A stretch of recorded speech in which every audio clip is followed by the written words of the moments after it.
ప్రభువును రక్షకుడైన యేసు క్రీస్తు అతి శ్రేష్టమైన నామాన్ని బట్టి ఈ ఉదయకాల దైవ సందేశాలు అనే కార్యక్రమాన్ని వింటున్న దేవుని బిడ్డలను మీకు శుభం కలుగునగాక. మీరంతా క్షేమంగాను ఆరోగ్యంగా వర్ధిల్లాలని మరొకసారి ప్రభుని ప్రార్థిస్తున్నా తెలియచేస్తున్నాను. మన వ్యక్తిగత జీవితంలో చాలాసార్లు అన్నిట్లో మనం స్థిరంగాను నెమ్మదిగాను ఉండాలని కోరుకుంటాం. కానీ మనకు సమస్యలు ఎక్కువ అవడం వలన ఎల్లప్పుడూ సమస్యల్లో కదిలిపోతూనే ఉంటాం. నీళ్లు చూసినా కదిలిపోయినట్టుగా మన వ్యక్తిగత జీవితంలో ఏ ప్రయత్నం చేసినా, ఏ పని ప్రారంభించినా బహుగా కదిలి వెళ్ళడం, నెమ్మది లేకపోవడం జరుగుతుంది. బైబిల్లో ఉన్న మాట ఏమిటంటే, భక్తిహీనులు కదులుతున్న సముద్రంలాగా ఉంటారట. అంటే భక్తిహీనులకి నెమ్మది ఉండదు, సమాధానం ఉండదు, స్థిరం ఉండదు. అలాగే సముద్రం కూడా అల్లకల్లోలంగా ఉంటూనే ఉంటుంది. అయితే దేవుడు ఒక వాగ్దానం చేస్తున్నాడు. అదేమిటో తెలుసా? నేను అతన్ని స్థిరపరిచెదను. యెషయా గ్రంథం 22వ అధ్యాయము 23వ వాక్యంలో రాయబడిన మాట, నేను అతనిని స్థిరపరిచెదను. అంటే మనం చాలాసార్లు స్థిరంగా ఉండాలని ఆశపడతాం, కానీ వీలు కాదు. స్థిరంగా అతన్ని స్థిరపరచాలని మనం చేయుతనుస్తాం, కానీ మన ఆత్మీయ జీవితం కానీ, భక్తి జీవితం కానీ, కుటుంబ జీవితం కానీ, వ్యాపార వ్యవసాయాలలో కానీ దేవుడు జోక్యం చేసుకుంటే అది అంత దీవెనకరంగా ఉంటుంది. ఇక్కడ బైబిల్లో ఏముందో తెలుసా? నేను అతనిని స్థిరపరుస్తా అంటే, నేను స్థిరపరిస్తే ఎవ్వడూ కదిలించలేడు. అంటే దేవుడు మన జీవితంలో స్థిరంగా ఉండాలని కోరుకునేవాడే తప్ప కదిలిపోతూ భక్తిహీనులాగా, సముద్రంలాగా, అల్లకల్లోలాగా ఉండడం దేవుని చిత్తం కాదు. అందుకని దేవుడే ఆ బాధ్యతను స్వీకరించి తప్పనిసరిగా స్థిరపరుస్తూనే ఉంటాడు. బైబిల్లో రాజుల చరిత్ర చూస్తే, అతని దేవుడని యెహోవా అతనితో కూడా ఉండి అతనిని స్థిరపరిచి అనే మాట ఉంది. అంటే దేవుడు స్థిరపరిస్తే రాజ్యాలు నికరంగా ఉంటాయి. దేవుడు స్థిరపరిస్తే కుటుంబాలు స్థిరంగా ఉంటాయి. అది వ్యాపారం కానీ ఏదైనా సరే.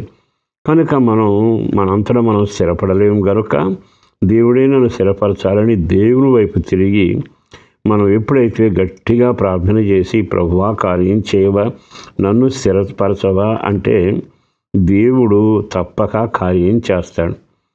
మీ జీవితాల్లో చాలాసార్లు నిరాశపడి ఉండవచ్చు. ఈ వాక్యం విన్నాక అతని కదలకుండా స్థిరంగా ఉండే దిట్టమైన చోట కొట్టబడిన మేకువలే నేను చేస్తాను అని ఒకని జీవితాన్ని దేవుడు స్థిరపరుస్తూ వచ్చాడు.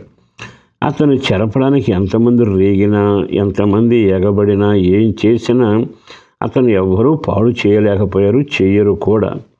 మరి ఈ మాటలు విన్నాక మన వ్యక్తిగత జీవితంలో చాలాసార్లు స్థిరంగాను నెమ్మదిగా ఉండాలని కోరుకుంటాం.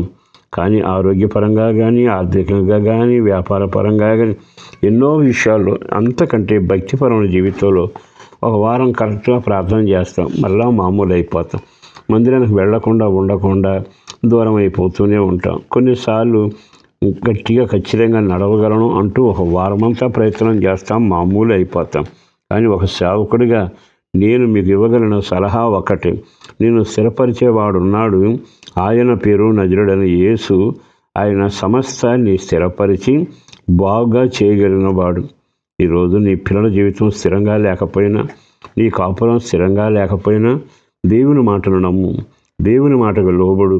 నీ జీవితాన్ని తీసుకెళ్ళి జీవితంలో అప్పగిస్తే దేవుడు స్థిరపరుస్తాడు. ఒక మాట చెప్పన, ఇస్సాకు చాలాసార్లు బావులు తవ్వుతూ వచ్చాడు, కానీ శత్రువులు మన్ను పొడుస్తూ వచ్చారు.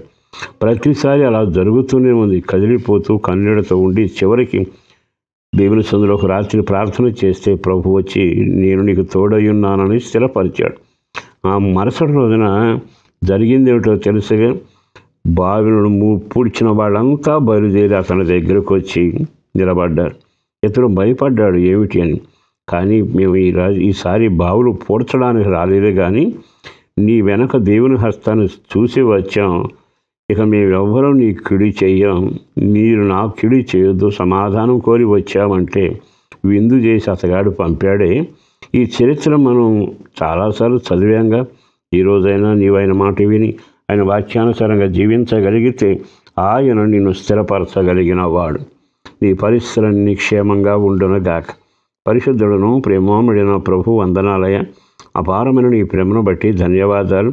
కృప కలుగునగాక, క్షేమం కలుగునగాక.